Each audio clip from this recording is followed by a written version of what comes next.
ಇತ್ತೀಚಿನ ಸಂಚಿಕೆಗಳನ್ನು ಜಾಹೀರಾತಿನ ಕಿರಿಕಿರಿ ಇಲ್ಲದೆ ನೋಡಿ.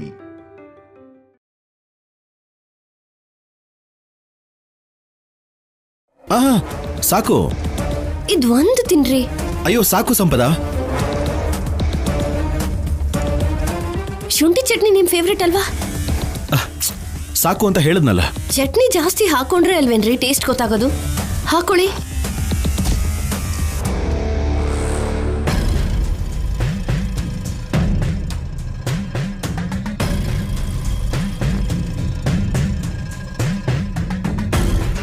ಇವತ್ತು ರಾತ್ರಿವರೆಗೂ ಉಪವಾಸ ಇರಬೇಕಾ?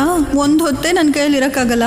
ನಿನ್ನೆ ರಾತ್ರಿನೇ ಹೇಳಿದ್ರೆ ಇವತ್ತಿಗೆ ಸಾಕಾಗೋಷ್ಟು ನೆನ್ನೆ ತಿಂದ್ಬಿಡ್ತಿದ್ದೆ ಅಲ್ವಾ?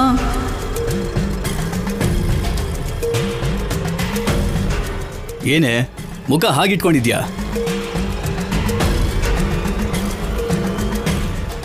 ಏನಿಲ್ಲ ಬಿಡ್ರಿ.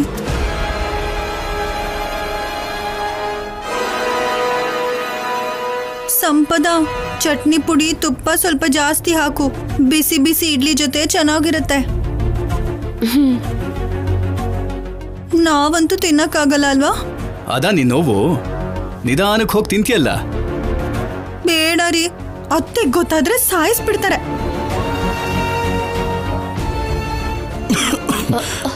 ಶೌರ್ಯ ಶೌರ್ಯ ನೀರು ಕುಡಿ. Officer,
thank you. It's okay.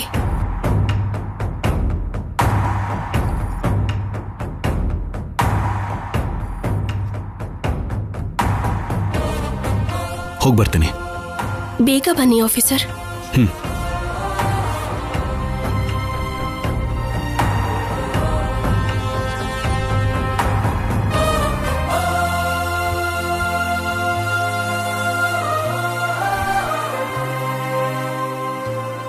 ಇವತ್ತು ನಮ್ಮಮ್ಮನ್ನ ನಿನ್ ಮಾತಿಂದ ಅವಮಾನಿಸ್ದೆ. ನಿನ್ನ ಬಿಡಲ್ಲ, ಏನು ಮಾಡಕ್ಕಾಗಲ್ಲ. ಅದೇ ಓವರ್ ಕಾನ್ಫಿಡೆನ್ಸ್ ಇಂದ ಇರು.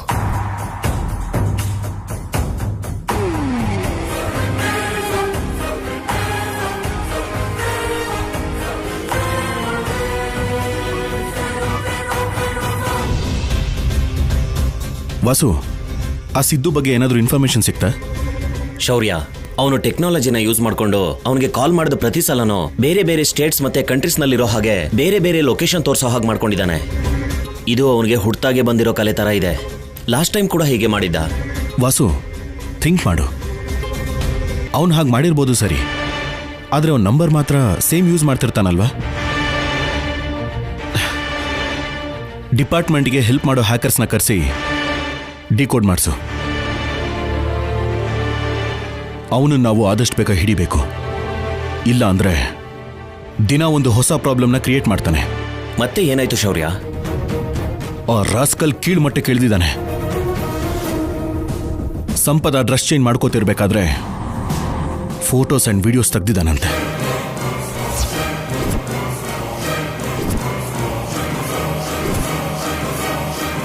ವಾಟ್? ನನಗೆ ಈ ವಿಷಯ ಗೊತ್ತಾದಾಗ್ಲಿಂದ ರಕ್ತ ಕುದೀತಾ ಇದೆ.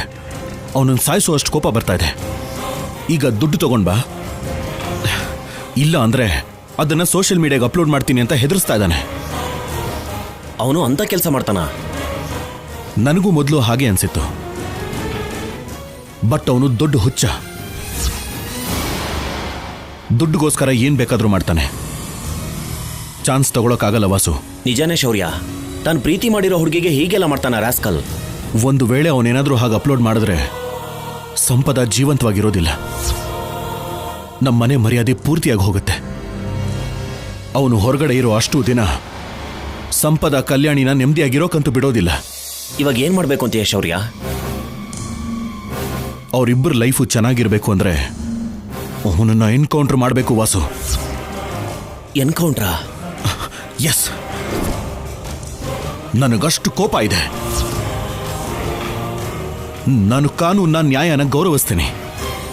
ಸೊ ಅವನು ಮಾಡಿರೋ ಎಲ್ಲ ತಪ್ಪುಗಳಿಗೂ ಶಿಕ್ಷೆ ಆಗ್ಲೇಬೇಕು. ಬಟ್ ಇದ್ರ ಮಧ್ಯೆ ಅವನು ಏನ್ ಬೇಕಾದ್ರೂ ಮಾಡ್ಬೋದು. ನಮ್ಮವ್ರನ್ನ ಅಲರ್ಟ್ ಆಗಿರೋಕ್ ಹೇಳು. ಓಕೆ? ಆಗ್ಲಿ ಶೌರ್ಯ.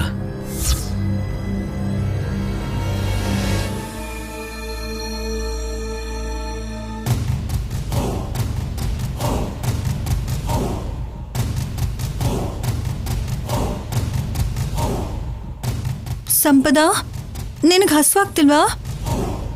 ನನಗಂತೂ ಹಸುವಿಗೆ ಸತ್ತೋಗೋ ಥರ ಆಗ್ತಿದೆ. ಒಳಗಡೆ ಇಲಿಗಳು ಓಡಾಡ್ತಿದ್ಯೋ ಇಲ್ಲ ನಾಯಿ ನರಿಗಳು ಓಡಾಡ್ತಿದ್ಯೋ ನನಗೆ ಅರ್ಥನೇ ಆಗ್ತಿಲ್ಲ. ಈ ಉಪವಾಸ ಅಂದ್ರೆ ಏನೋ? ಯಾವಾಗ ನೋಡಿದ್ರು ಹೆಂಡತಿ ಗಂಡಂಗೋಸ್ಕರ ಮಾಡ್ಬೇಕಾ? ಗಂಡಂದ್ರು ನಮಗೋಸ್ಕರ ಮಾಡಬಾರ್ದಾ? ನನಗಂತೂ ಅರ್ಧ ಗಂಟೆ 1 ಗಂಟೆಗೂ ಬಾಯಿ ಆಡಿಸ್ತಿದ್ರೆ ತಲೆನೋವು ಶುರು ಆಗ್ಬಿಡುತ್ತೆ.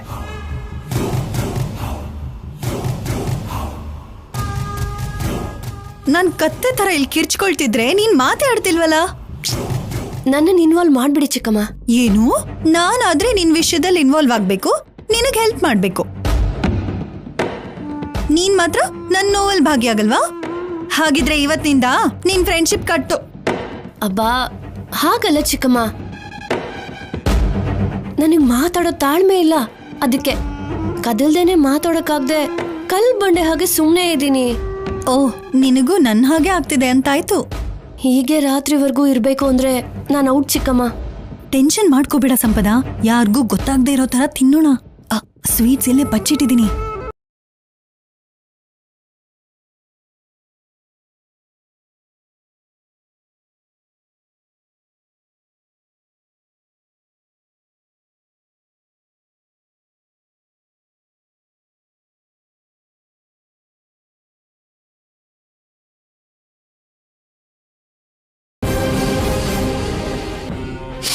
ಆಹಾ, ಈ ಸ್ವೀಟ್ಸ್ ವಾಸನೆಗೆ ಬಾಯಲ್ಲಿ ನೀರು ಬರ್ತಿದೆ.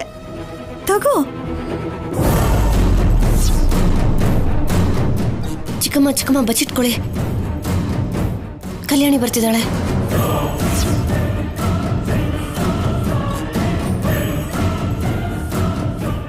ಇಬ್ರು ಇಲ್ಲಿ ಏನ್ ಮಾಡ್ತಿದ್ದೀರಾ ಚಿಕ್ಕಮ್ಮ? ಅತ್ತೆ ಇವತ್ ಪೂರ್ತಿ ದಿನ ದೇವರ ಕಥೆಗಳು ಕೇಳ್ತಾ ದೇವರ ನಾಮಸ್ಮರಣೆ ಮಾಡ್ಬೇಕು ಅಂತ ಹೇಳಿದಾರಲ್ವಾ, ಸಂಪದಂಗೆ ದೇವ್ರ ಕಥೆ ಹೇಳ್ತಿದ್ದೀನಿ.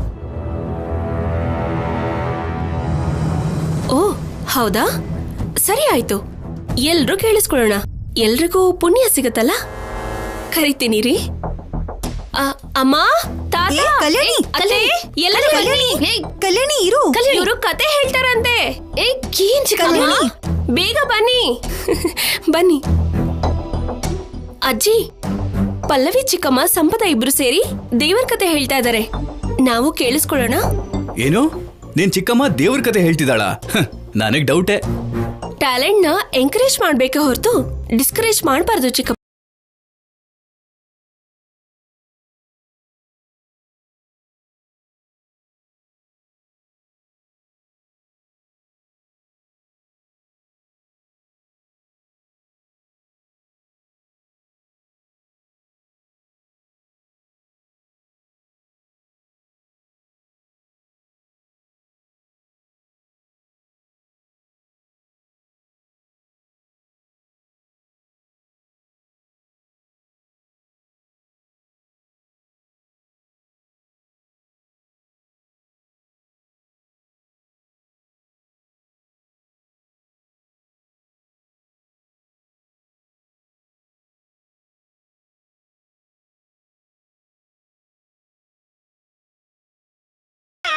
ಇವಾಗ ನಮ್ಮೆಲ್ರಿಗೂ ಅದೇ ಮಾರ್ಗದರ್ಶನ ಆಗಿದೆ. ಅಬ್ಬಾ, ಕೇಳಿಸ್ಕೊಂಡ್ರಲ್ಲ, ಪಲ್ಲವಿಗೆ ವಾಲ್ಮೀಕಿ ಮಹರ್ಷಿ ಮಹಾಭಾರತ ಬರೆದಿದ್ದಾರೆ ಅಂತ ಗೊತ್ತಾಗೋಯ್ತು. ಗ್ರೇಟ್. ಥ್ಯಾಂಕ್ ಯು ರೀ. ಅದ್ರಲ್ಲಿ ಮುಖ್ಯವಾದ ಭಾಗ ಅಂದ್ರೆ ಶ್ರೀರಾಮ ಮಾಡಿರೋ ಕುರುಕ್ಷೇತ್ರ ಯುದ್ಧದ ಬಗ್ಗೆ ಹೇಳಲೇಬೇಕು.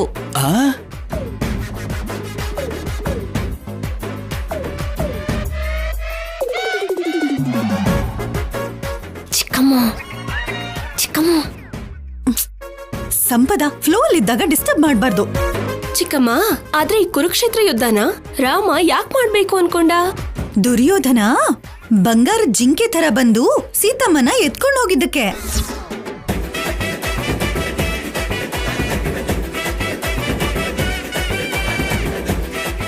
ಆವಾಗ ಶ್ರೀರಾಮನ್ ಕೋಪ ಬಂದು ಅರ್ಜುನನ್ ಜೊತೆ ಮಾಡ್ಕೊಂಡು ಕುರುಕ್ಷೇತ್ರ ಯುದ್ಧ ಮಾಡಿದ್ರು.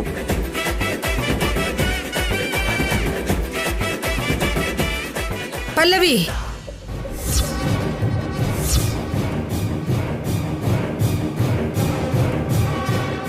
ರಾಮಾಯಣ ಯಾವ ಯುಗದಲ್ಲಿ ನಡೀತು, ಕುರುಕ್ಷೇತ್ರ ಯಾವ ಯುಗದಲ್ಲಿ ನಡೀತು?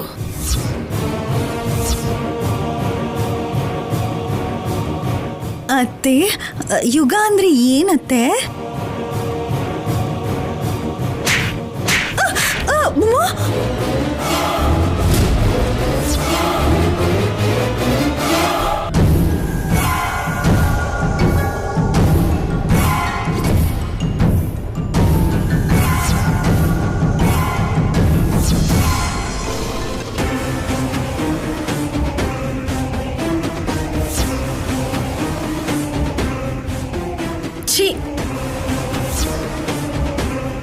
ಒಂದು ದಿನ ಉಪವಾಸ ಇರಕ್ಕಾಗಲ್ವಾ? ಬೇರೆ ದೇಶದವರೆಲ್ಲ ನಮ್ಮ ಸಂಸ್ಕೃತಿ ಸಂಪ್ರದಾಯಗಳನ್ನ ಪಾಲಿಸ್ತಾ ನಮ್ಮ ಪುರಾಣನ ಪವಿತ್ರ ಗ್ರಂಥವಾಗಿ ನೋಡ್ತಾ ಅದನ್ನ ಅನುಸರಿಸ್ತಿದ್ದಾರೆ.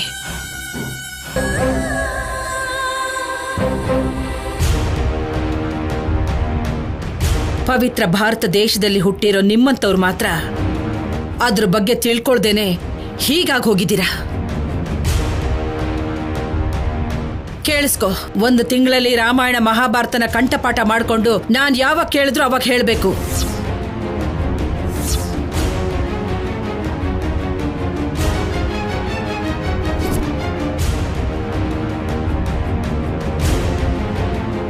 ಅರ್ಥ ಆಯ್ತಾ? ಆಯ್ತು ಅತ್ತೆ.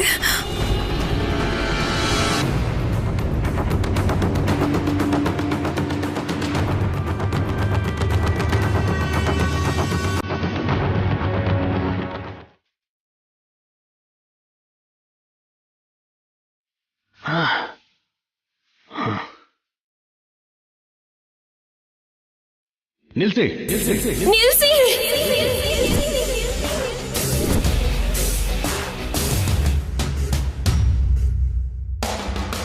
ಒಬ್ಬ ದುಷ್ಟ, ಮೋಸ್ಕಾರ, ರಾಕ್ಷಸ. ಇವನ್ ಬಗ್ಗೆ ಹೇಳೋದಕ್ಕೆ ತುಂಬಾನೇ ಇದೆ ಅಂಕಲ್. ಕೇವಲ ದುಡ್ಡಿಗೋಸ್ಕರ ಮಹಾಲಕ್ಷ್ಮಿನ ಮದ್ವೆ ಆಗ್ತಾ ಇದ್ದಾನೆ ಅಂಕಲ್.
ಲೈ ಕಲ್ಯಾಣಿ, ನಿನ್ನಿಂದಾನೆ ನಾನು ಇವತ್ತು ಬೀದಿಲಿರಿದ್ದೀನಿ. ನನ್ನ ಜೀವನ ಪೂರ್ತಿ ನಾಶ ಆಗೋಯ್ತು. ನನ್ನ 2 ಸರಿ ಸಾವಿನ ಅಂಚಿನವರೆಗೂ ಕರ್ಕೊಂಡು ಹೋಗಿದ್ಯಾ. ಆದರೆ ನೀನು ಬದುಕಿದ್ರೆ ಮಾತ್ರ ನನಗೆ ಸಾವು ಪರಿಚಯ ಮಾಡಿಸ್ತೀಯ. ನನಗೆ ಅರ್ಥ ಆಯಿತು. ಸೊ ಇವತ್ತಿನಿಂದ ನನಗೆ ಯಾವುದೇ ಆಂಬಿಷನ್ಸ್ ಇರೋದಿಲ್ಲ. ನನ್ನ ಟಾರ್ಗೆಟ್ ಒಂದೇ, ನಿನ್ನ ಸಾವು ನನಗೆ ಮನಃಶಾಂತಿ ಕೊಡುತ್ತೆ. ಇಷ್ಟು ದಿನ ದುಡ್ಡು ಸಿನಿಮಾನೇ ಪ್ರಪಂಚ ಅನ್ಕೊಂಡಿದ್ದೆ. ಅಲ್ಲ, ಇವತ್ತಿಂದ ಅಲ್ಲ, ಏನೋ ಒಂದು ಮಾಡಬೇಕು. ಏನು ಮಾಡಬೇಕು? ಏನು ಮಾಡಬೇಕು?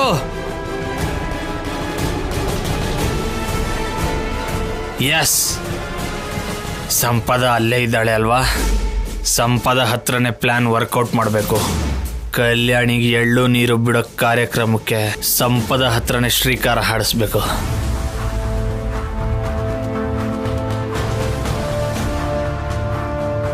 ಈ ಹೊಸ ನಂಬರ್ ಆಕ್ಟಿವೇಟ್ ಆಗಿದೆಯೋ ಅಲ್ವೋ? ಎಸ್, ಆಗಿದೆ.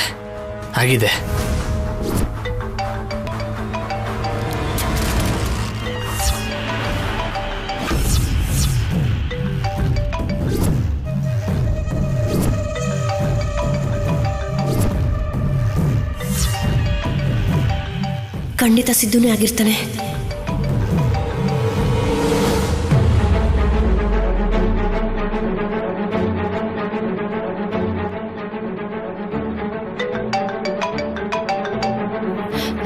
ಹಲೋ, ಎಲ್ಲಿದ್ಯಾ? ಟೆಂಪಲ್ಗೆ ಹೋಗ್ತಿದ್ದೀವಿ ಸಿದ್ದು. ಓಕೆ, ನಾನು ಬರ್ತಾ ಇದ್ದೀನಿ. ಏನಕ್ಕೆ ಸಿದ್ದು? ಯಾಕೆ ಅಂದರೆ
ನಡೀರಿ ಬಾಬಾ.